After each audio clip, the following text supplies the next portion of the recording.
So we are happy to meet this month also in the Zoom.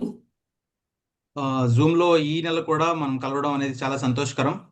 Yeah, we thank God. Uh, Brother, my webcam got repaired, so I will order a new one. So this is a camera in the laptop, so it is it's slightly clear brother, dull. It's Yeah. Clear, no issue.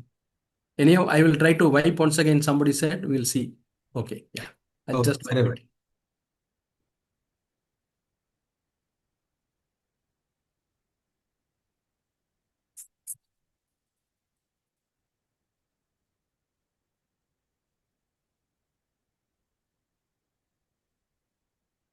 Yeah.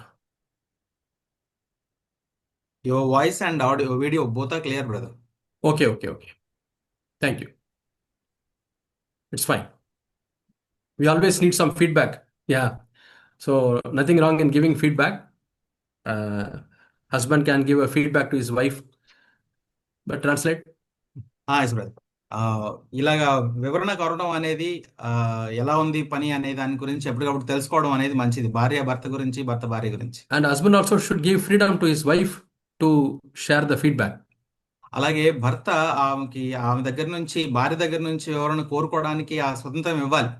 And the church also, brothers should feel free to speak to us, to point out our shortcomings or mistakes or areas of improvement. సంఘంలో కూడా సహోదరులైన వాళ్ళు మనలో ఉన్నటువంటి తప్పుల్ని చెప్పడానికి, అలాగే మన గురించి మంచి చెప్పడానికైనా కానీ వాళ్ళు స్వతంత్రం కలిగి ఉండాలి. Yeah, people say don't say mistake, but say area for improvement. ప్రజలు ఏం చెప్తారు అంటే, మీరు తప్పులు చెప్పొద్దు కానీ ఎక్కడైతే మనం మెరుగ్గా ఉన్నామో అవి చెప్పమంటారు. Because I remember a verse from Timothy. తిమోతికి రాసిన పత్రికలో ఒక వచనాన్ని గుర్తు చేసుకుందాం. Even when somebody is under grave mistake that they have gone after Satan, that is 2 Timothy chapter 2. రెండో తిమోతికి రాసిన పత్రిక రెండో అధ్యాయంలో చూస్తాం అది. Yeah, 2 Timothy chapter 2. తిమోతికి రాసిన రెండో పత్రిక రెండో అధ్యాయము. And I'll read from verses 24. 24వ వచనం నుంచి చూద్దాం. 2 Timothy chapter 2 and verses 24 onwards. తిమోతికి రాసిన రెండవ పత్రిక రెండవ అధ్యాయం 24వ వచనం. And the Lord's bond servant must not be quarrelsome, but be kind to all, able to teach, patient when wronged. సత్యవిషయమైన అనుభవజ్ఞానం వారికి కలుగుటకై దేవుడు ఒకవేళ ఎదురాడు వారికి మనస్సును దయచేయును. So there's a verse, the last phrase, it is possible that people may do harm to us or they may do some wrong things to us. అయితే కొన్ని సందర్భాల్లో ఎలా జరుగుతుంది అంటే, వాళ్ళు ఇతరులు మనకి హాని చేయొచ్చు, మన పట్ల తప్పుగా కూడా వ్యవహరించవచ్చు. Then a man of God or a brother or sister, they should not react. అయితే ఇక్కడ దైవజనుడు లేకపోతే దైవజనురాలైన వాళ్ళు దానికి ప్రతిస్పందించకూడదు. మనం They should learn patience. అక్కడ మనం ఓర్పును నేర్చుకోవాల్సి ఉంటుంది. When somebody talks badly or somebody does something bad, we have to have patience. మన గురించి ఎవరైనా చెడుగా మాట్లాడినప్పుడు లేదా చెడుగా మన పట్ల వ్యవహరించినప్పుడు కూడా మనం ఓర్పును కలిగి ఉండాలి. The first quality of love mentioned in 1 Corinthians chapter 13. మొదటి కొరింథీయులకు రాసిన పత్రిక 13వ అధ్యాయంలో ప్రేమకు సంబంధించిన మొదటి లక్షణంగా ఏం చెప్పబడిందంటే, I can show that verse also because it's very important for our lives. ఆ వచనాన్ని చూపిస్తాను, ఎందుకంటే అది చాలా ప్రాముఖ్యం, మన జీవితానికి ఎంతో అవసరమైనటువంటి వచనం. Yeah, 1 Corinthians chapter 13. మొదటి కొరింథీయులకు రాసిన పత్రిక 13వ అధ్యాయము. And the qualities of love starts from 4th verse. ప్రేమ యొక్క లక్షణాలు 4వ వచనం నుంచి మొదలవుతున్నాయి. And the first quality is love is patient. మొట్టమొదటి లక్షణం ఏంటంటే, ప్రేమ దీర్ఘకాలము సహించును. And then love is kind, not jealous. So many other things are there. దాని తర్వాత దయ చూపించును, మత్సరపడదు, ఇలాగ చాలా విషయాలు ఉన్నాయి.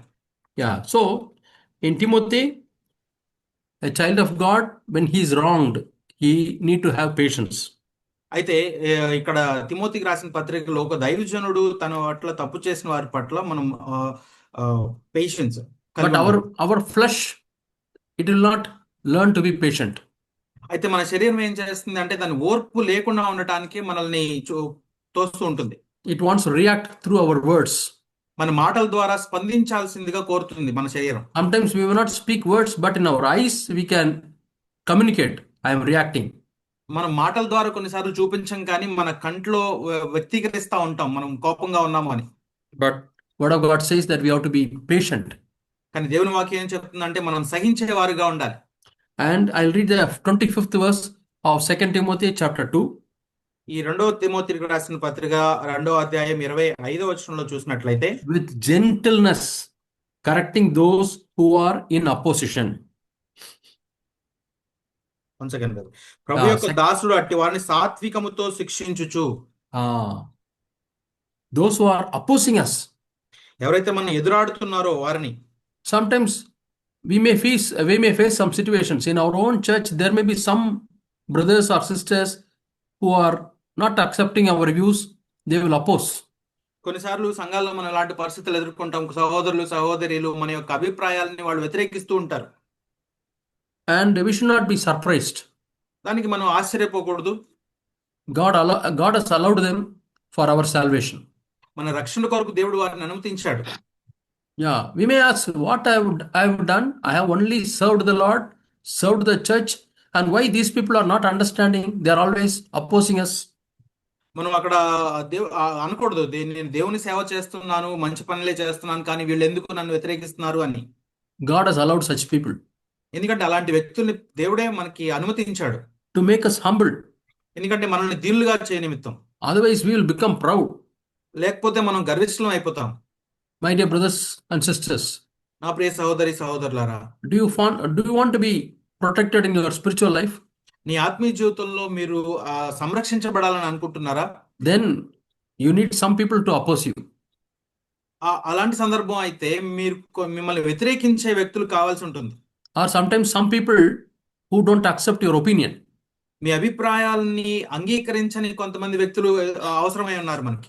So at that time we have to ask God, Lord, give me gentleness. ఆ సందర్భాల్లో మనం దేవుణ్ణి అడగాలి, ప్రభువా మాకు సహించే మనసుని దయచేయండి, సాత్వికాన్ని. Bible records in Numbers chapter 12, I think, that Moses was the most gentle person in the world. సంఖ్యాకాండం 12వ అధ్యాయంలో ఉంటుంది ఏంటంటే మోషే సాత్వికుడు ఈ లోకం అంతట్లో అని ఉంటుంది. Yeah, here it says you have to be gentle when correcting others. ఇక్కడ ఏమని రాయబడి ఉంది? ప్రభు యొక్క దాసుడు అట్టి వారిని సాత్వికముతో శిక్షించుచు. If perhaps God may grant them repentance leading to the knowledge of the truth. దేవుడు ఒకవేళ ఎదురాడు వారి మనస్సు దయచేయనేమో అని, సత్య విషయమైన అనుభవ జ్ఞానం వారికి కలుగుటకై. And they may come to their senses and escape from the snare of the devil, having been held captive by him to do his will. అందువలన సాతాను తన ఇష్టము చొప్పున చెరపట్టిన వీరు వాని ఎరిలో నుండి తప్పించుకొని మేలుకొనేదరేమో అని. So I wanted to show two things in these verses. ఇక్కడ వచనాల్లో 2 విషయాలను మీకు చూపించాలనుకుంటున్నాను. When we correct others, మనం ఇతరులని సరిచేసినప్పుడు we should not forget, we have to be as gentle as possible. అయితే మనం మర్చిపోకుండా చేయాల్సిన పని ఏంటంటే మనం ఎంత వీలైతే అంత సాత్వికంగా ఉండాలి. You know how doctors know when they are nurses, when they want to test blood, how carefully they put the injection. ఈ రక్తాన్ని పరీక్షించడానికి నర్సులు ఏం చేస్తారంటే రక్తం తీసుకునేటప్పుడు ఇంజెక్షన్ చాలా జాగ్రత్తగా తీస్తారు. Very gently they put the injection. ఎంతో నెమ్మదిగా, నొప్పి తెలియకుండా వాళ్ళు తీస్తారు. Yeah, sometimes I count 1 2 3 4 5. కొన్నిసార్లు నేను 1 నుంచి 5 వరకు సంఖ్యలు లెక్క పెట్టుకుంటాను. Sometimes it is like a mosquito bite. It is not very painful. అది బాగా నొప్పి కలిగించేదిగా కాకుండా ఏదో చిన్న దోమ కుట్టినట్టుగా ఉంటుంది. That's a gentle way of correction. అది సరిచేయడం అన్నమాట. ఇది సాత్వికంగా సరిచేయడం. Many times wives may have to correct their husbands. చాలా సార్లు భార్యలు తమ భర్తల్ని సరిచేయాల్సిన అవసరం ఉంటుంది. You should not do with strong words or rough words or harsh words. అయితే అక్కడ చాలా కఠినమైన మాటలతో, బాధించే మాటలతో అలా సరిచేయడం ఉండకూడదు. But with gentle words. ఎంతో మృదువైన మాటలతో ఉండాలి. And then God takes care. They will come back to the truth, repentance. దేవుడు దాని గురించి పట్టించుకుంటాడు. వాళ్ళు మారు మనసు పొంది సత్యం వైపుగా తిరగడానికి. They come back to the truth. They come back to the knowledge of God and they will do his will. దేవుని యొక్క జ్ఞానం కలిగి, ఆ తర్వాత అనుభవ జ్ఞానం, సత్య విషయమైన అనుభవ జ్ఞానం కలిగి వాళ్ళు తిరిగి వస్తారు. See what a blessing it is. ఎంత గొప్ప ఆశీర్వాదం ఇది. Suppose you miss the gentleness, నువ్వు సాత్వికాన్ని గనక తప్పిపోయినట్లయితే you lose the soul. ఆ ఆత్మను కోల్పోతాం మనం. Then because of your small mistake or your mistake of not being gentle, the other person does not come to the knowledge of God, does not come to repentance, and does not do the will of God. నువ్వు ఈ సరి చేయడం సాత్వికం అనే ఒక విషయంలో తప్పు చేయటం వల్ల, తప్పిపోవడం వల్ల ఆ వ్యక్తి ఆ దేవుని యొక్క జ్ఞానం విషయంలో తప్పిపోతాడు, దేవుని యొక్క సత్యం విషయంలో తప్పిపోతాడు. So I want you to once again, when you find time, read these 3 verses of 2 Timothy chapter 2, the last కాబట్టి 3 verses. కాబట్టి మీకు మరొకసారి గుర్తు చేయాలనుకుంటున్నాను. ఈ తిమోతి రాసిన 2వ పత్రిక 2వ అధ్యాయం చివరి వచనాలని మరొకసారి సమయం ఉన్నప్పుడు మీరు ధ్యానించండి. Why Moses was called the most gentle person? మోషే ఎందుకు ఈ లోకమంతట్లో సాత్వికుడిగా పిలువబడ్డాడు? He faced temptation, he faced opposition. ఎందుకంటే ఆయన కూడా ఎన్నో ఎదుర్కొన్నాడు ఆ వ్యతిరేకతల్ని. His own sister, elder sister Miriam, she started speaking bad. She opposed Moses. మోషే యొక్క అక్క అయిన మిరియాము అతనికి వ్యతిరేకంగా మాట్లాడుతుంది. Just read how he responded. He was very, very gentle. దాన్ని చదవండి. అక్కడ అతను మోషే ఏ విధంగా దానికి స్పందించాడు అనేది, ఎంతో మృదువుగా సాత్వికంగా స్పందిస్తాడు. He did not talk bad at the time. ఎంత కఠినంగా చెడుగా మాట్లాడలేదు అప్పుడు. And we read in another instant, that's also in Numbers chapter 16, I think. Korah, Dathan, and these people opposed Moses. అలాగే సంఖ్యాకాండం 16వ అధ్యాయంలో కోరహు దాతాను అనేవాళ్ళు మోషేకి వ్యతిరేకంగా మాట్లాడిన సందర్భాలను కూడా చదవచ్చు. So what did he do? అక్కడ ఏం చేశాడు అతను? He fell prostrate before God, and he fell at the feet of God and asking God. దేవుని యొక్క పాదాల చెంత పడిపోయి అతను దేవునికి ప్రార్థన చేస్తా ఉన్నాడు. Yeah, it is Numbers chapter 16. Yeah, 16. సంఖ్యాకాండం 16వ అధ్యాయంలో చూడొచ్చు మనం అది. We read Numbers 12 and Numbers 16 also. సంఖ్యాకాండం 12వ అధ్యాయం 16వ అధ్యాయం చూడండి. Whenever people spoke against Moses, he never reacted. మోషేకి వ్యతిరేకంగా ప్రజలు ఎప్పుడు మాట్లాడినా కానీ దానికి ఆయన స్పందించలేదు. But he went to the presence of the Lord and he was crying to God. కానీ దానికి మారుగా దేవుని సన్నిధికి వెళ్ళి దేవుని దగ్గర మొరపెట్టుకున్నాడు. Same case with Stephen. Stephen విషయంలో కూడా అదే జరుగుతుంది. We read in the book of Acts. మనం దాన్ని అపోస్తల కార్యాల్లో చూడొచ్చు. Yeah, when people started throwing stones, ప్రజలు అతని మీద రాళ్లు వేస్తున్నప్పుడు he did not react. అతను స్పందించలేదు. He told them, Lord, don't put that sin on them, on their account. అతను ఏం చెప్తాడు అంటే, దేవా వీరు చేసినది వీరి మీద వేయొద్దు అని చెప్తాడు. Yeah, that was his prayer. అది అతని ప్రార్థన. So that is the nature of Jesus Christ. అది యేసుక్రీస్తు యొక్క స్వభావం అయింది. And we need this nature. అదే స్వభావాన్ని మనము కలిగి ఉండాలి. Lord, give me gentleness. ప్రభువా నాకు సాత్వికాన్ని దయచేయండి. Jesus is telling in Matthew chapter 11. మత్తయి సువార్త 11వ అధ్యాయంలో యేసు ప్రభు చెప్తున్నారు, Learn of me. నా నుండి నేర్చుకోండి. I am gentle and meek. నేను సాత్వికుడును అలాగే కనికరం చూపించేవాడిని. Yeah, Matthew chapter 11. 11వ అధ్యాయం మత్తయి సువార్త. We read in the 29th verse. 29వ వచనం. Take my yoke upon you and learn from me, for I am gentle and humble in heart. నేను సాత్వికుడును దీన మనస్సు గలవాడును గనుక మీ మీద నా కాడి ఎత్తుకుని నా యొద్ద నేర్చుకొనుడి. And when he is gentle and humble, what happens? We will find rest. ఆయన సాత్వికుడు దీన మనస్సుడు కాబట్టి మనకేం దొరుకుతుంది? మనకి విశ్రాంతి దొరుకుతుంది. So apply this to our lives. ఇది మన జీవితాలకి మనం అన్వయించుకుందాం. In a family, if a husband is very gentle and humble, ఒక కుటుంబంలో ఆ యొక్క భర్త సాత్వికుడు అలాగే దీన మనసు కలిగిన వాడై ఉంటే the wife will find rest. ఆ కుటుంబంలో భార్య విశ్రాంతి దొరుకుతుంది తనకి. She will not be troubled. ఆవిడ కలవరం చెందదు, గందరగోళం ఉండదు. Children will find rest. ఆ కుటుంబంలో పిల్లలకి విశ్రాంతి దొరుకుతుంది. On the other hand, ఒకవేళ అలా కానట్లయితే the husband is not gentle, he is proud. ఒకవేళ ఆ భర్త దీన మనస్సు కలిగి అలాగే సాత్వికుడు కాకపోతే గర్విష్ఠ అయి ఉంటే, he is harsh, చాలా కఠినంగా ఉన్నట్లయితే, he is hard, కఠినంగా, such families will not have rest and peace. ఆ కుటుంబాల్లో ఎక్కడ నెమ్మది సమాధానం అనేది ఉండదు.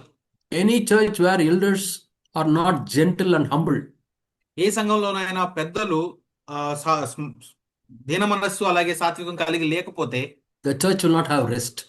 ఆ సంఘంలో విశ్రాంతి ఉండదు. The church will not have peace. ఆ సంఘంలో సమాధానం ఉండదు. Jesus says, my yoke is easy, my burden is very light. ఆయన యేసుప్రభు ఏం చెప్తున్నారంటే నా కాడి ఎంతో సులువుగా ఉంటుంది, భారం చాలా తేలిగ్గా ఉంటుంది. Yeah, we have to be very careful that our hand does not become a burden on others. కాబట్టి మన చెయ్యి ఇతరుల మీద భారంగా ఉండకుండా మనం జాగ్రత్త పడాలి. Husband should never become a burden to his wife and children. భర్త తన భార్యకి పిల్లలకి బరువుగా భారంగా ఉండకూడదు. I do this, do that. Why have not done that? Why have not done that? అది అది అది చేయి, ఇది చేయి, అది ఎందుకు చేయలేదు, ఇది ఎందుకు చేయలేదు అనకూడదు. So when the husband comes back to the home becomes restless. అలా చేసేట్లయితే భర్త తిరిగి ఇంటికి వచ్చినప్పుడు ఇల్లు అనేది సమాధానం లేని స్థితిగా ఉంటుంది. There's a kind of fear. ఎప్పుడు భయం ఉంటుంది. It is not a godly home. అది దైవ కుటుంబం కాదు. A real godly home, there will be peace and rest. ఒక నిజమైన దైవ కుటుంబంలో శాంతి సమాధానం అనేవి ఉంటాయి. Wherever peace and rest is there, శాంతి సమాధానాలు ఎక్కడైతే ఉంటాయో there will be salvation. అక్కడ రక్షణ ఉంటుంది. As we read in 2 Timothy chapter 2. 2 తిమోతికి రాసిన పత్రిక 2వ అధ్యాయంలో మనం అది చూస్తాం. I'll show you another verse also. మరొక వచనాన్ని కూడా మీకు చూపిస్తాను. Isaiah యెషయా గ్రంథం chapter 30. 30వ అధ్యాయం Yeah. And verse 15. 15వ వచనం నుంచి. Isaiah chapter 30 and verse 15. యెషయా గ్రంథం 30వ అధ్యాయం 15వ వచనం నుంచి. For thus the Lord God, the Holy One of Israel, has said, in repentance and rest you will be saved. In quietness and trust is your strength, but you are not willing. ప్రభువును ఇశ్రాయేలు యొక్క పరిశుద్ధ దేవుడు నాకు యెహోవా ఇలాగ సెలవిచ్చుచున్నాడు, మీరు మరలి వచ్చి ఊరకుండుట వలన రక్షింపబడెదరు, మీరు ఊరకుండి నమ్ముకొనుట వలన మీకు బలం కలుగును. So you will be saved if there is a repentance and rest. ఎక్కడైతే మారు మనస్సు మరియు శాంతి ఉంటుందో, సమాధానం ఉంటుందో, అక్కడ మీరు రక్షించబడతారు. And quietness and trust, ఊరకుండి నమ్ముకొనడం, there will be strength. అక్కడ బలం ఉంటుంది.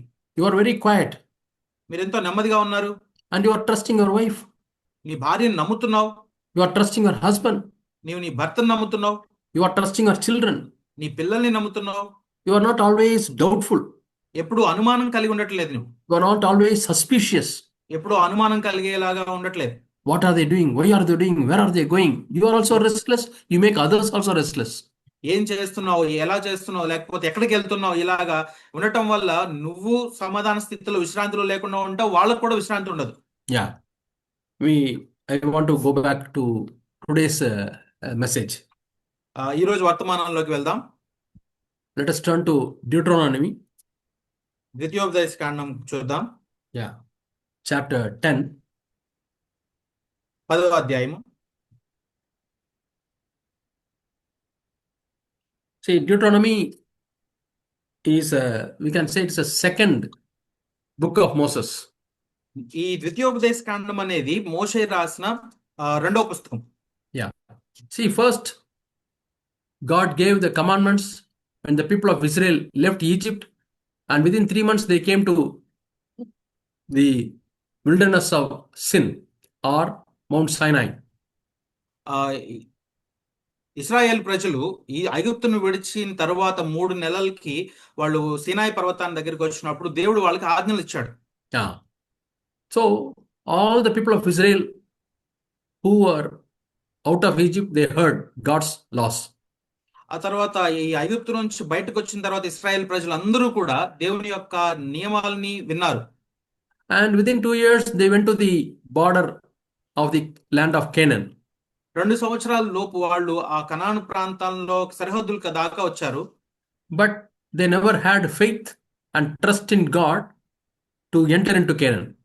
అయితే వాళ్ళకి ఎప్పుడు కూడా ఆ కనాను దేశంలోకి ప్రవేశించడానికి దేవుని మీద విశ్వాసం, నమ్మకం వాళ్ళకి లేదు.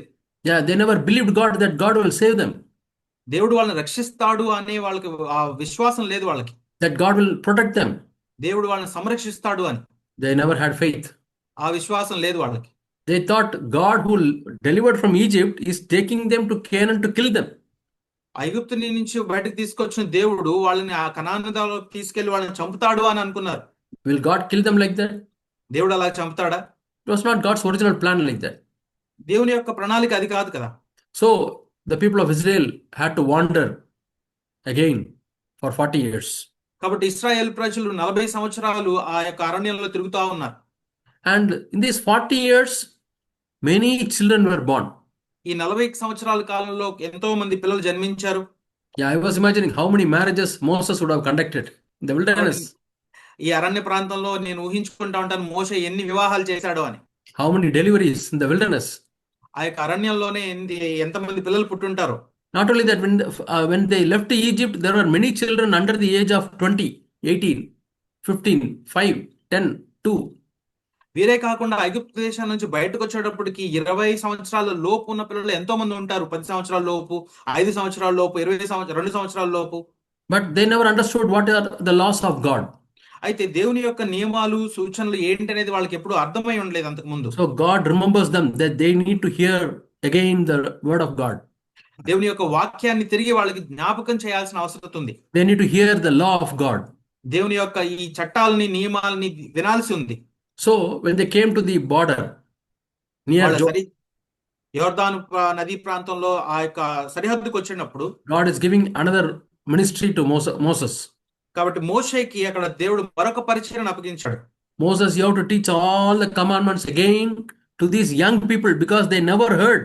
I want them to hear the law of God from your mouth. మోషే వీళ్ళందరూ కూడా ఎప్పుడు నా నుంచి వచ్చిన ఈ ఆజ్ఞల్ని వాళ్ళు విని ఉండలేదు కాబట్టి తిరిగి మళ్ళొకసారి ఇవన్నీ కూడా వాళ్ళకి చెప్పు. So I would say when they came out of Egypt, they had a common general conference. నేనేం చెప్తాను అంటే వాళ్ళు ఐగుప్తులో నుంచి బయటకు వచ్చిన తర్వాత వాళ్ళందరికీ కూడా కలిపి ఒక సాధారణమైన కూడిక ఉంటుంది. And God spoke through Moses. మోషే ద్వారా దేవుడు అక్కడ మాట్లాడాడు.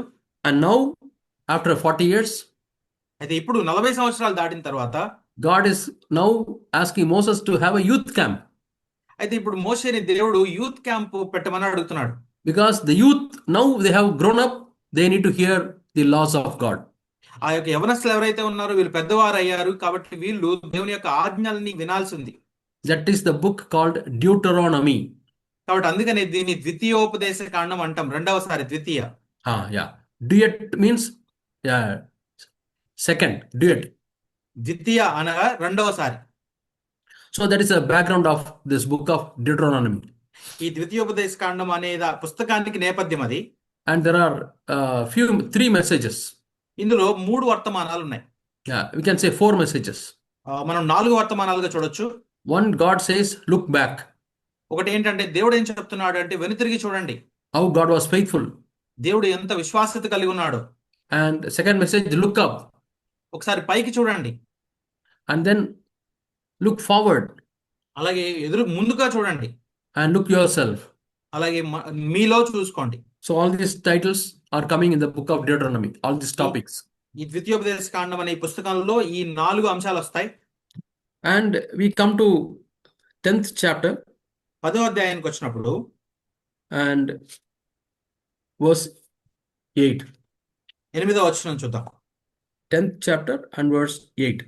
ద్వితీయోపదేశ కాండం 10వ అధ్యాయం 8వ వచనం. I'll read that verse and then you can read in Telugu. Deuteronomy 10 and verse 8. At that time the Lord set apart the tribe of Levi to carry the ark of the covenant of the Lord, to stand before the Lord, to serve him and to bless in his name until this day.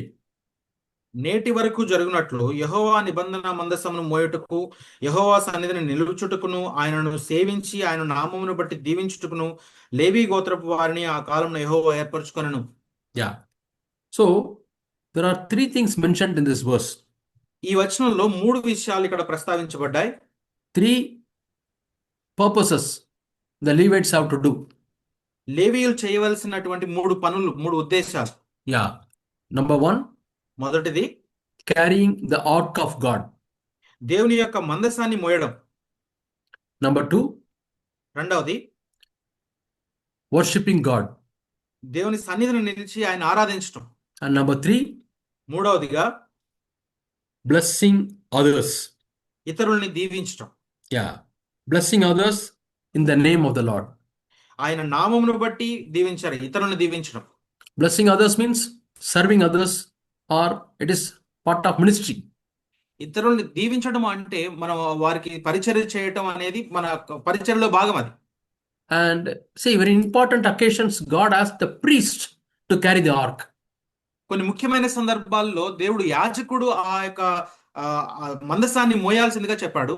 See, in the book of Joshua యెహోషువ గ్రంథంలో చూసినట్లయితే and chapter 3, 3వ అధ్యాయము, the people of Israel, as I told you, the younger generation, old generation all dead. The new generation are entering into the land of Canaan. పాత తరం అంతా చనిపోయారు, ఇప్పుడు కొత్త తరం ఈ కానాన్ దేశంలోకి అడుగు పెడుతున్నారు. Yeah. We read chapter 3 and verse 6, Joshua. 3వ అధ్యాయం 6వ వచనంలో యెహోషువ గ్రంథంలో చదువుతాం. And Joshua spoke to the priests, saying, take up the ark of the covenant and cross over ahead of the people. So they took up the ark of the covenant and went ahead of the people. ఇక్కడ యెహోషువ ప్రధాన యాజకులకు చెప్తున్నాడు, మీరు నిబంధన మందసం ఎత్తుకొని ప్రజల ముందర నడువడని యాజకులకు అతడు సెలవీయగా. And you can also read in the 6th chapter, 6వ అధ్యాయంలో కూడా చూడొచ్చు మనం. he told the priests, అక్కడ యాజకులకు చెప్తున్నాడు you యెహోషువ, have to carry the ark of the Lord. దేవుని యొక్క మందసాన్ని మీరు ఎత్తుకొని వెళ్ళండి. Yeah, when they go around the city of Jericho. యెరికో పట్టణం చుట్టూ తిరిగేటప్పుడు. So, yeah, that we read in the 6th chapter and verse 6. మనం 6వ అధ్యాయం 6వ వచనంలో ఆ మాట చూస్తాం. Yeah, I'll read the 6th verse. 6వ వచనాన్ని So చదువుతాం. Joshua the son of Nun called the priests and said to them, take up the ark of the covenant and let the 7 priests carry 7 trumpets of ram's horns before the ark of the Lord. నూను కుమారుడైన యెహోషువ యాజకులను పిలిపించి, మీరు నిబంధన మందస్తమును ఎత్తుకొని మోయుడి. 7 యాజకులు యెహోవా మందస్తమునకు ముందుగా పొట్టేలు కొమ్ము బోరలను 7 పట్టుకుని నడవాలని వారితో చెప్పాను. And also we read in Kings, రాజుల గ్రంథంలో కూడా మనం చూస్తాం. 1 Kings chapter 8 verses 3 to 6. మొదటి రాజులు 8వ అధ్యాయం 3వ వచనం నుండి 6వ వచనం వరకు. In the Solomon's temple, the priests were carrying the ark of the Lord. అక్కడ సొలొమోను కట్టించినటువంటి దేవుని యొక్క ఆలయంలో ఆ యాజకులు దేవుని యొక్క మందసాన్ని మోస్తూ ఉంటారు. In the New Testament, who are the priests? కొత్త నిబంధనలో యాజకులు ఎవరు? Not elders.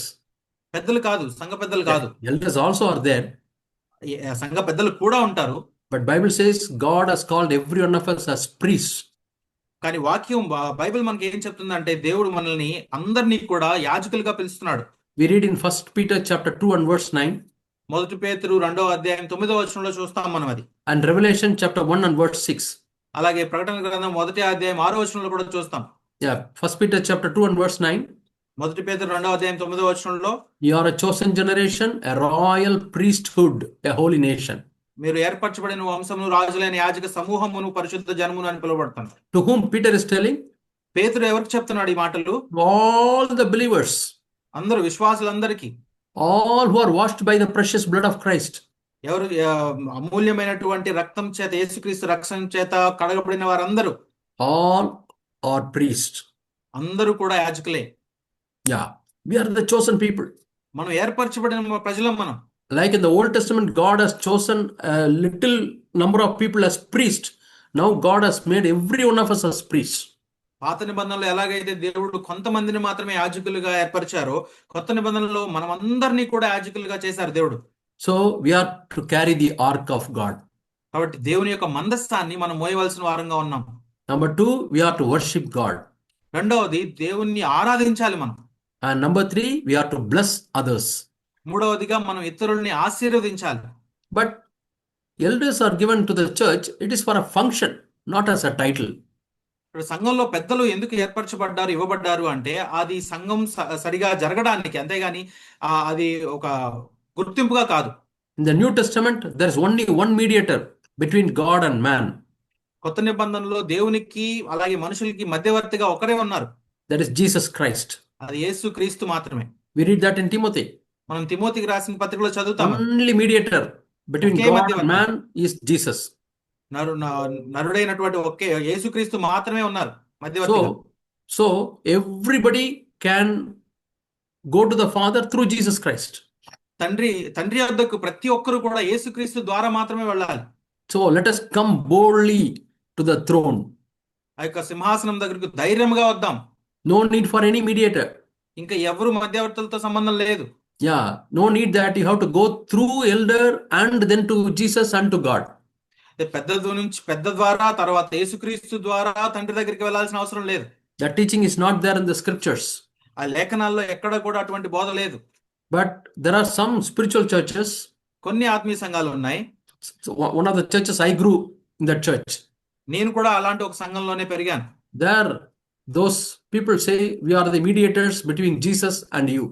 అక్కడ ఏం చెప్తారు అంటే మేము యేసు ప్రభువుకి మీకు మధ్యవర్తులుగా ఉన్నామని చెప్తారు. And they don't encourage people to read the Bible. వాళ్ళు వాక్యాన్ని చదవడానికి ప్రోత్సహించరు ప్రజల్ని. But be regular to the meetings. కాకపోతే ఎప్పుడు కూడికలకి తరచు వస్తూ ఉండమని చెప్తారు. Meet us. మమ్మల్ని కలవండి. And we have to pray for you. మేము మీకోసం ప్రార్థన చేస్తాం. We will find out the will of God for you. దేవుని చిత్తాన్ని మేము మీ కొరకు కనుగొంటాం.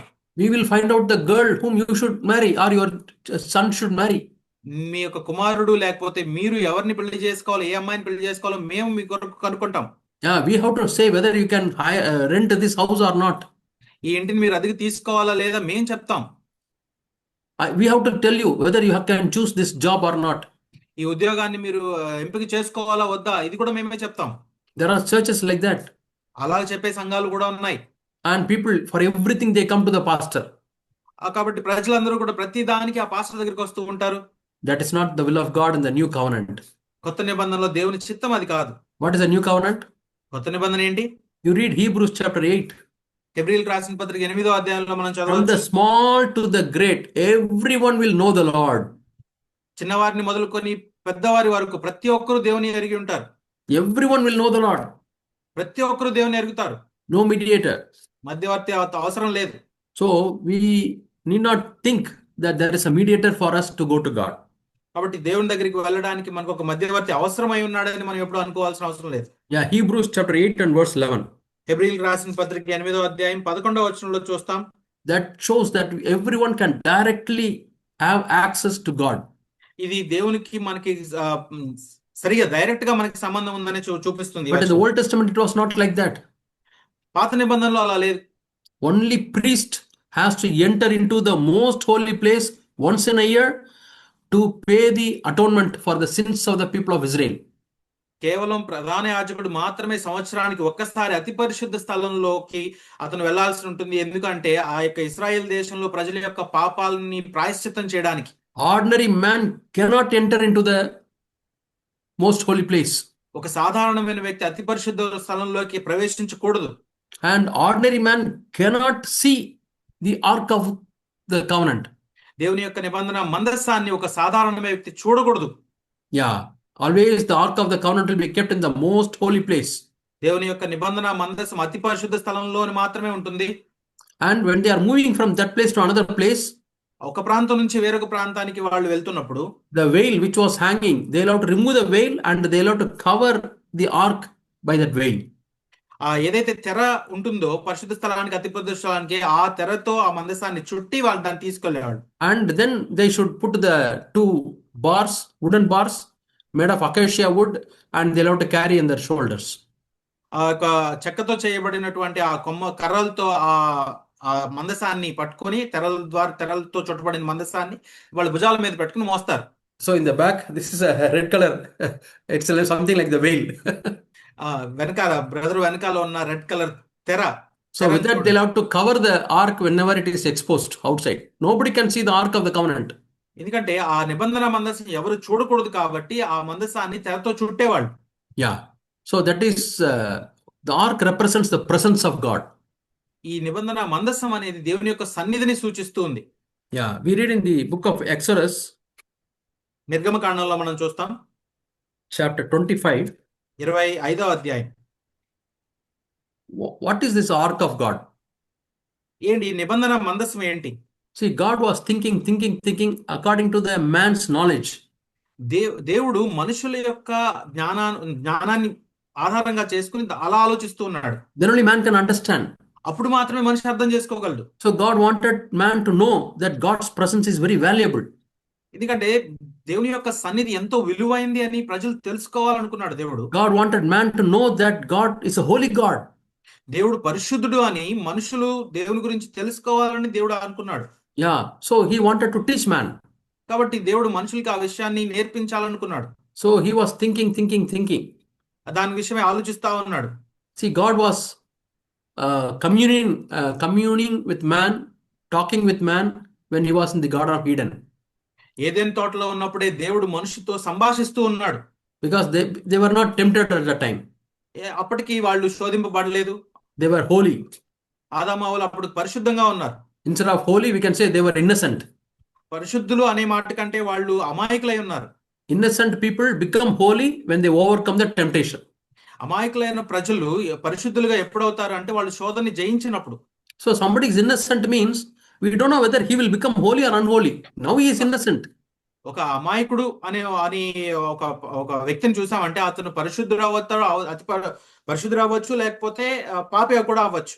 Only the temptation, God's commandment, will prove whether he becomes holy or sinful man.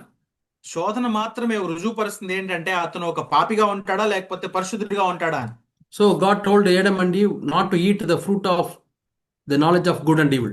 కాబట్టి దేవుడు ఆదాము హవ్వలకి ఆ యొక్క మంచి చెడులను తెలియనిచ్చే వృక్ష ఫలాన్ని తినొద్దని చెప్పారు. Eating the fruit of the knowledge of good and evil is to have our own knowledge. I don't want God, I want to be independent. ఈ మంచి చెడుల తెలివినిచ్చే వృక్ష ఫలాన్ని తినడం అంటే నాకు నా తెలివితేటలు సరిపోతాయి, దేవునితో నాకు అవసరం లేదు అని చెప్పడం. Eating the fruit of life, the tree of life is I want the life of God, I want to be dependent on God, I want to be connected to God. జీవవృక్ష ఫలాన్ని తినడం అంటే నాకు దేవుని యొక్క అవసరత ఉంది, దేవుని జ్ఞానం నాకు కావాలి, దేవుని మీద ఆధారపడతాను అని చెప్పడం. But Adam and Eve did not want that. కానీ ఆదాము హవ్వలు దాన్ని కోరుకోలేదు. So they ate the fruit. కాబట్టి వాళ్ళు ఆ ఫలాన్ని తిన్నారు. From the tree of knowledge of good and evil. మంచి చెడుల తెలివినిచ్చు వృక్ష ఫలాన్ని తిన్నారు. God drove them away from the Garden of Eden. ఏదెన్ తోట నుంచి దేవుడు వాళ్ళని పంపించి వేశాడు. So man was removed from the presence of God. దేవుని యొక్క సన్నిధి నుంచి మనిషి అక్కడ నుంచి నెట్టివేయబడ్డాడు, తీసివేయబడ్డాడు. And God never wanted a sinful man to come to the tree of life. దేవుడు ఎప్పుడు కూడా ఒక పాపిని ఆ జీవవృక్ష ఫలాన్ని దగ్గరికి రానివ్వలేదు. So we read in the book of Genesis chapter 3. మనం ఈ మాటని మనం ఆదికాండం 3వ అధ్యాయంలో చదువుతాం. The last verse. చివరి వచనం. Yeah, God drove the man away from the Garden of Eden. అప్పుడు ఆయన ఆదామును వెళ్ళగొట్టి. Yeah, Genesis chapter 3 and last verse. 3వ అధ్యాయం 24వ వచనం. He drove the man out, and at the east of the Garden of Eden, he stationed the cherubim and the flaming sword, which turned every direction to guard the way to the tree of life. అప్పుడు ఆయన ఆదామును వెళ్ళగొట్టి ఏదైనా తోటకు తూర్పు దిక్కున కెరూబులను జీవవృక్షమునకు పో మార్గమును కాచుటకు ఇటు అటు తిరుగుచున్న ఖడ్గజ్వాలను నిలబెట్టాను. So there was a sword hanging, turning 360 degrees always. అక్కడ ఒక ఖడ్గం ఉంది, అది 360 డిగ్రీలు తిరుగుతా ఉంది అన్నిటి. And cherubims, they were the guardian angels. అక్కడ కెరూబులు కూడా ఉన్నాయి. వాళ్ళు ఎవరు అంటే దేవుని యొక్క దేవదూతలు. Cherubims will always guard, protect. కెరూబులు ఏం చేస్తారు అంటే కాపాడుతూ ఉంటారు, సంరక్షిస్తూ ఉంటారు. So God put those angels on the way, and they were guardians there. ఆ మార్గానికి వెళ్లే దారిలో వీళ్ళని దేవుడు కెరూబుల్ని పెట్టాడు. So God appointed the first security guard. మొట్టమొదటి సెక్యూరిటీ గార్డ్ నియమించాడు దేవుడు అక్కడ in the Garden of Eden. ఏదైనా తోటలో. Nowadays, when you go to the Air Force or Navy, in the entrance you have a gun which rotates 360 degrees. అక్కడ మనం airport గానీ నేవీలో గానీ వెళ్ళినట్లయితే అక్కడ మనం చూస్తాం 360 డిగ్రీల చుట్టూ తిరుగుతున్న ఒక గన్ ఉంటది అక్కడ. Yeah, any intruder, terrorist, they can turn and shoot. లోపలికి ఎవరైనా టెర్రరిస్ట్ గానీ ఇంకెవరైనా చొరబాటుదారులు కనుక వస్తే వాళ్ళని షూట్ చేయడానికి. Yeah, something like that. 360 degrees sword. ఆ విధంగా ఊహించుకోవచ్చు ఇక్కడ 360 డిగ్రీలు తిరుగుతున్న కత్తిని అంటే. And so man could not reach the holy God. కాబట్టి పరిశుద్ధమైన దేవుడి దగ్గరికి మనిషి ఇక్కడ వెళ్ళలేకపోయాడు. And when God wanted to meet man, ఎప్పుడైతే దేవుడు మనుషుల్ని కలవాలనుకున్నాడో తర్వాత he wanted to bring those two cherubims. కాబట్టి అంటే దేవుడు into picture. Sorry brother. God wanted to bring these two cherubims into picture. కాబట్టి అంటే దేవుడు కలవాలనుకున్నప్పుడు మాత్రం ఈ మన దృశ్యంలోకి ఇద్దరు కెరూబుల్ని తీసుకొస్తూ ఉన్నాడు. Because God wanted man to remember those cherubims. అందుకని ఎందుకంటే దేవుడు ఇది జ్ఞాపకం చేసుకుంటాడు, ఈ కెరూబుల్ని పెట్టుకున్నప్పుడు దేవుడు మనిషిని కలవాలనుకుంటున్నాడు అని. So God asked Moses to make two cherubims out of gold. కాబట్టి బంగారంతో చేయబడిన కెరూబుల్ని ఆ మందసం మీద పెట్టడానికి దేవుడు మోషేకి ఆజ్ఞాపించాడు. Anything which belongs to heaven, it's made of gold. పరలోకానికి సంబంధించిన ఏదైనా గానీ బంగారంతో చేయబడుతుంది. Golden candlesticks.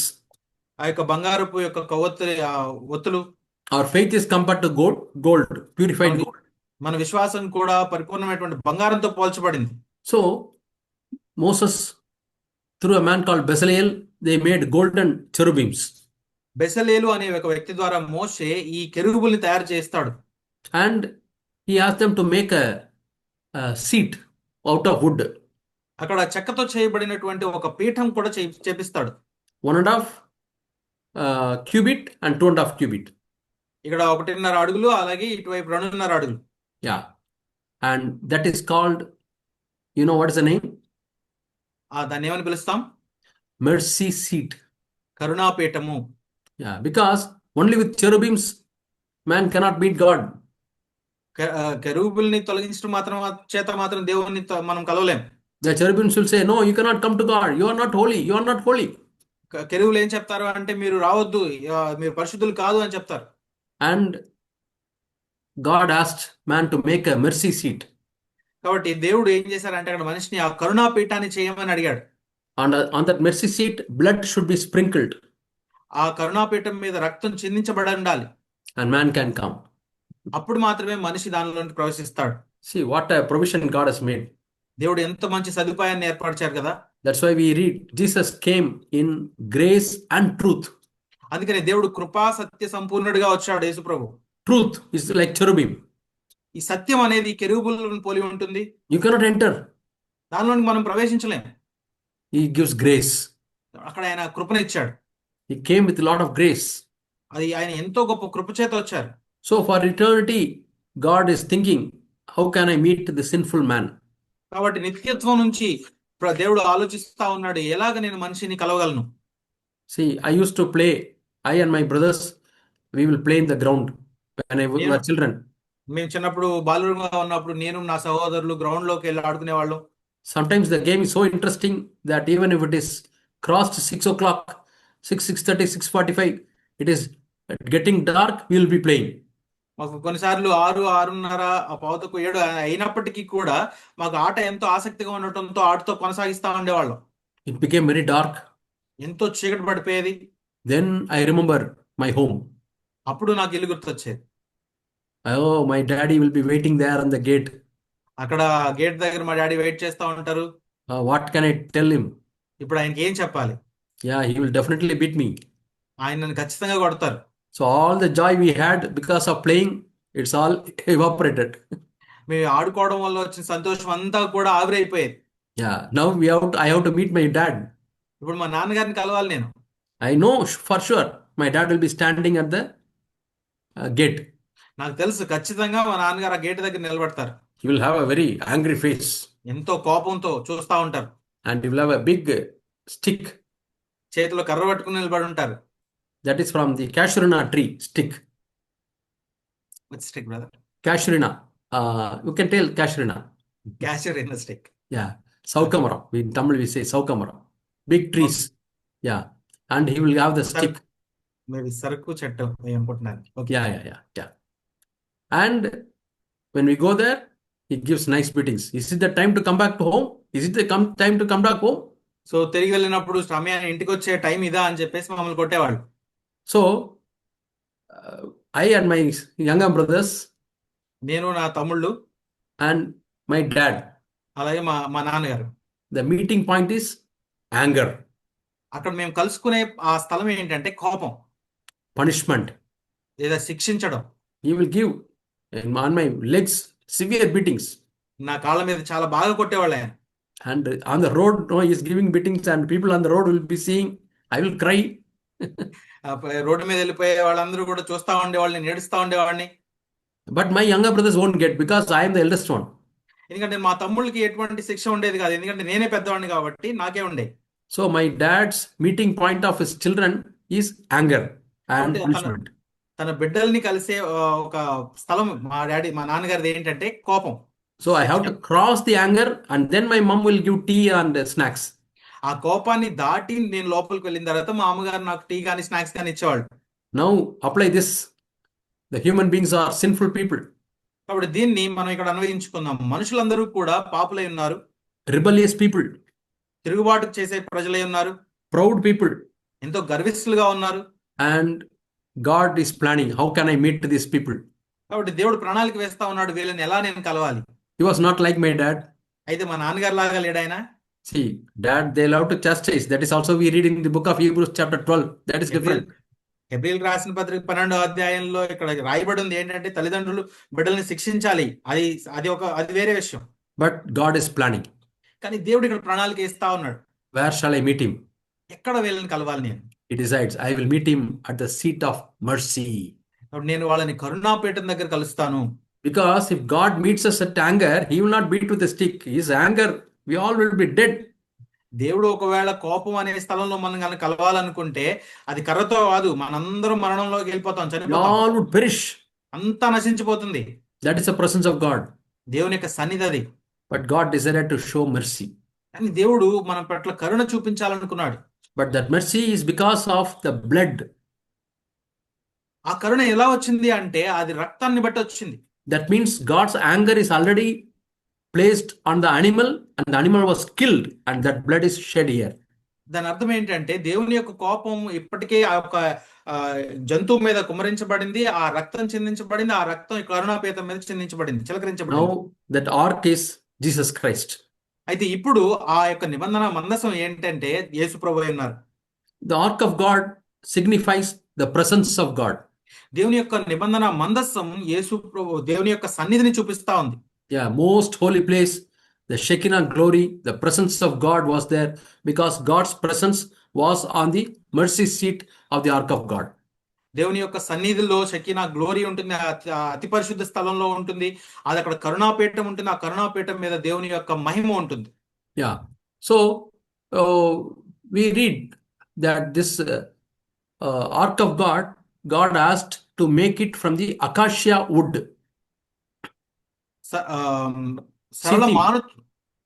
సరళ మానుతో దేవుడు చేయమని చెప్పాడు ఆ యొక్క మందసాన్ని. And I saw what is this acacia tree. ఈ చెట్టు అకాశియా చెట్టు అనేది అంటే ఏంటనేది నేను చూద్దాం అనుకున్నాను. What is it? ఏంటది? It is a very ordinary tree which is plentifully available in many places.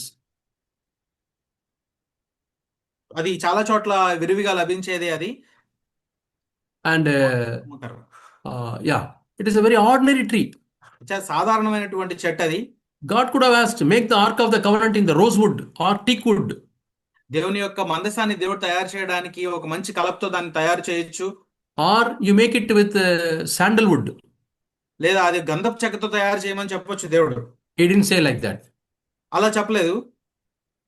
So God wanted to be made of ordinary wood. చాలా సాధారణమైనటువంటి కర్ర, తుమ్మ కర్రతో దేవుడు చేయమన్నాడు దాన్ని. So that is the human nature. అది మానవ స్వభావాన్ని చూపిస్తా ఉంది. Yeah, I will show the pictures. మీకు కొన్ని చిత్రాలు మీకు చూపిస్తాను. Yeah, I think I will be able to share. మీకు చూపించాలనుకుంటున్నాను. Are you able to see, brother? Yes, brother. Now it is. So this is the picture of the ark of the covenant. దేవుని యొక్క మందసం ఇలా ఉంటుంది. Why there are two rods? అక్కడ ఈ రెండు కర్రలు ఎందుకు ఉన్నాయి? Because nobody should touch the ark of covenant. ఎందుకంటే దేవుని మందసాన్ని ఎవరు ముట్టుకోకూడదు. The priests also should not touch the ark of the covenant. Even యాజకులు కూడా ఆ యొక్క దేవుని మందసాన్ని చూడకూడదు. So they are allowed to carry on their shoulders. వాళ్ళ భుజాల మీద మాత్రమే వాళ్ళు మోయాలి. So this is the cherubim, two cherubim. They are covering the mercy seat with the wings, and this is the mercy seat. ఇక్కడ కెరూబులు ఇద్దరు రెక్కలతో కప్పుతూ ఉన్నారు కదా, ఆ కింద ఉన్నది కరుణాపీఠం. So we can say the mercy and the truth are meeting at this place. ఇక్కడ మనం కృప అలాగే సత్యం రెండు కూడా ఈ స్థలం నందు కలుస్తున్నాయని చెప్పొచ్చు. Like the animal was killed and the blood was sprinkled, now we read in the book of Hebrews the blood of Jesus Christ is sprinkled so that మనం the anger of God is satisfied. యేసుక్రీస్తు రక్తం ఈ కరుణాపీఠం మీద మామూలు చిందించబడినప్పుడు దేవుని యొక్క ఉగ్రత కోపం అంతా కూడా తీసివేయబడింది. And what is there inside the Ark of the Covenant? ఈ నిబంధన మందసం లోపల ఏముంటుంది? There's the table of stones. 2 tablets of stones are inside. అక్కడ లోపల ఈ నిబంధన దేవుని నిబంధన పలకలు 2 పెట్టబడి ఉంటాయి. Which God gave in the Mount of Sinai, the 10 Sinai commandments, it is inside. సీనాయి పర్వతం మీద మోషేకి తన వేలుతో రాసిన 2 నిబంధన పలకలు ఉంటాయి. It signifies the covenant of God. దేవుని యొక్క నిబంధనని అది సూచిస్తూ ఉంది. Now it signifies the new covenant we have. అయితే ఇప్పుడు మనకి కొత్త నిబంధనని కూడా చూపిస్తా ఉంది ఇది. And a golden jar of manna. అందులో ఇక These are మన్నాతో 2 tablets of stone. ఈ 2 కూడా రాతి పలకలుగా ఉన్నాయి. And golden jar of manna. అలాగే మన్నా కలిగి ఉన్నటువంటి ఒక బంగారు పాత్ర. Jesus says he is the manna came from heaven. యేసు ఏం చెప్తున్నారంటే పరలోకం నుంచి వచ్చిన మన్నా ఆయనే. He is our provision. ఆయన మనకు ఒక సదుపాయం. Throughout the wilderness, God provided their food through this manna. అరణ్యంలో ఉన్నంత కాలం కూడా ఇశ్రాయేలీయులకు దేవుడు ఈ మన్నా ద్వారానే వారికి ఆహారాన్ని దయచేశాడు. In our spiritual life, it is like a journey of wilderness, and Jesus is our food. మన ఆత్మీయ జీవితంలో కూడా మనకి ఈ ఆహారంగా ఇదే ఉంటుంది. దేవుడే యేసే ఆహారం మనకి. I am the bread of life, Jesus says. యేసు ఏం చెప్తున్నాడంటే జీవాహారం నేనే. Yeah. And we had the rod which is blossomed.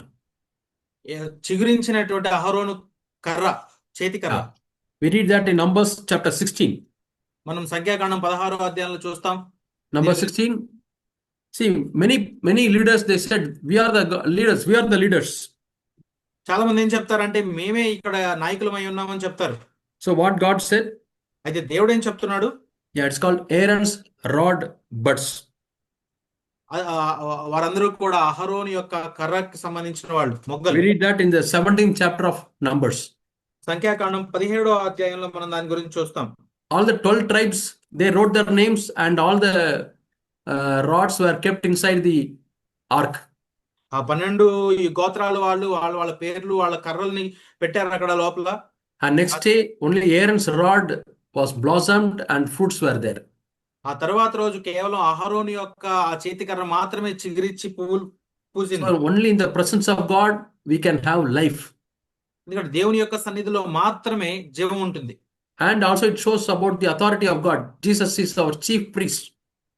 యేసు ప్రభు మనకి ప్రధాన యాజకుడిగా ఉన్నాడు, మరియు అది దేవుని యొక్క అధికారాన్ని కూడా చూపిస్తుంది. And this is the acacia wood tree, acacia tree. తుమ్మ చెట్టు, తుమ్మ కర్రలనితో దేవుడు చేయమన్నాడు. ఇదే ఆ చెట్టు. These are the flowers. దాని యొక్క పూలు ఇవి. But very ordinary tree and flowers, but covered with gold. అయితే ఎంతో సాధారణంగా కనిపించే ఈ చెక్క ఇది. అయితే దీన్ని బంగారంతో కప్పుతాం. We are ordinary human beings, but the divine nature is coming to us. మనం ఎంతో సాధారణమైనటువంటి ప్రజలమే, కానీ మనం దేవుని యొక్క స్వభావం చేత మనం నింపబడతాం. And you know, this ark, people carried in the wilderness, and it was inside the Solomon's temple. And after that, the Babylonians, they destroyed the temple and took away the ark.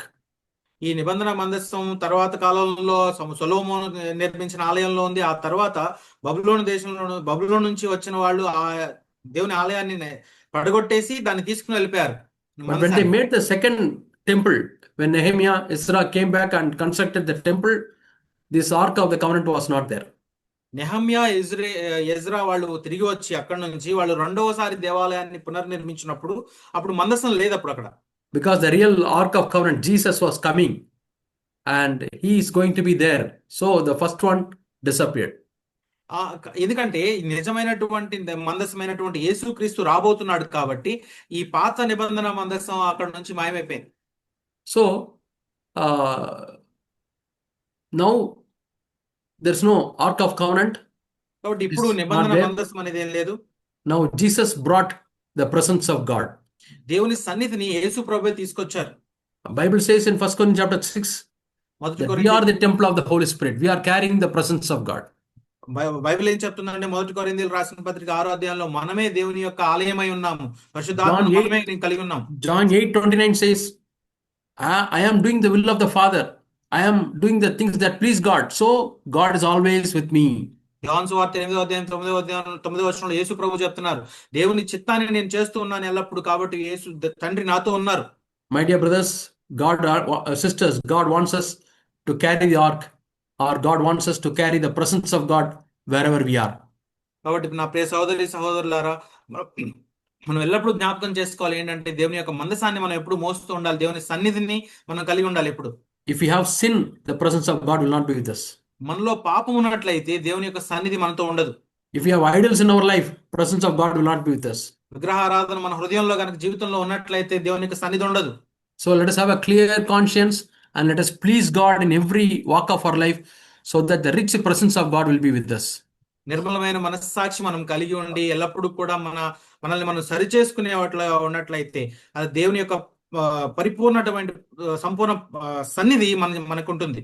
Rest of things we'll see in our next month meeting. మిగతా విషయాలు మన తర్వాత నెలలో వచ్చే meeting లో మనం తెలుసుకుందాం. We'll pray. ప్రార్థన చేసుకుందాం. Our dear Heavenly Father, నా ప్రియ పరలోకపు తండ్రి, thank you for a wonderful plan, Lord, to meet us at the mercy seat. మీ కరుణాపీఠం దగ్గర మేము కలవడానికి మీరు ఇచ్చిన అద్భుతమైన ప్రణాళికను బట్టి వందనాలు. Yeah, we see, Lord, your goodness in the Lord Jesus Christ.